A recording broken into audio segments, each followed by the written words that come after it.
आजकल सरकार जीडीपी का गाना गा रही है कि हमने जीडीपी ग्रो करा दी। ये बात अच्छी भी है कि देश में तरक्की हो रही है, जीडीपी ग्रोथ कर रही है।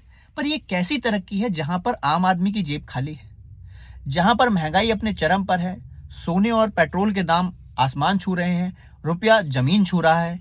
समझ नहीं आता ये कौन सी जीडीपी है जो ग्रो कर रही है। इस चीज को समझने के लिए आपको समझना पड़ेगा कि जीडीपी क्या है। अब समझिए, एक आम आदमी को जीडीपी समझ में नहीं आती, उसको लगता है कि जीडीपी ग्रोथ का मतलब है कि देश की तरक्की, आम आदमी की तरक्की। पर सच में जीडीपी क्या है, आप पहले वो समझिए।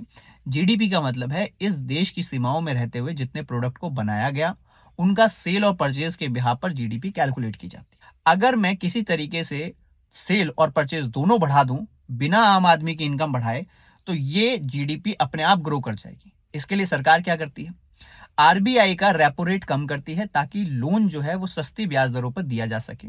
दूसरा तरीका यह है कि लोन को देने के जो नॉर्म्स हैं, जो रूल्स हैं, रेगुलेशन हैं, उन्हें थोड़ा सा रिलैक्स किया जाए ताकि आसानी से किसी भी व्यक्ति को लोन मिल जाए। अब आप मोबाइल फोन हो या महंगी से महंगी कार हो, घर की टीवी, फ्रिज, एसी, जो भी आप लेना चाहते हैं वो सब ईएमआई पे आपको मिल जाता है। इससे आपकी इनकम नहीं बढ़ी, परचेज तो आपने करी, पर किस बिहाफ पर? अपनी जेब में पैसा था उससे नहीं, आपने लोन पर परचेज करी। अब आप धीरे धीरे उसकी ईएमआई चुकाते रहेंगे। एक तरफ तो प्रोडक्शन बढ़ेगा क्योंकि आप परचेज कर रहे हैं, भाई आपकी डिमांड बढ़ रही है, डिमांड बढ़ रही है तो प्रोडक्शन बढ़ेगा। आपका प्रोडक्शन बढ़ा, दूसरी तरफ आपकी परचेजिंग पावर बढ़ी, यहां से आपकी जीडीपी ग्रो कर गई। इससे क्या पर कैपिटा इनकम बढ़ा? सोचने की बात यह है कि आज भी हमारा देश 136वें नंबर पर आता है पर कैपिटा इनकम में पूरे विश्व में।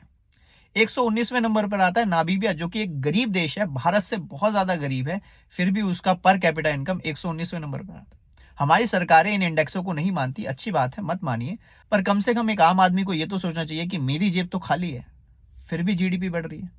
क्या हमें सवाल पूछने का अधिकार नहीं? मैंने तो सवाल पूछ लिया, अब आपकी बारी है। देखते हैं आप कितने सवाल पूछते हैं।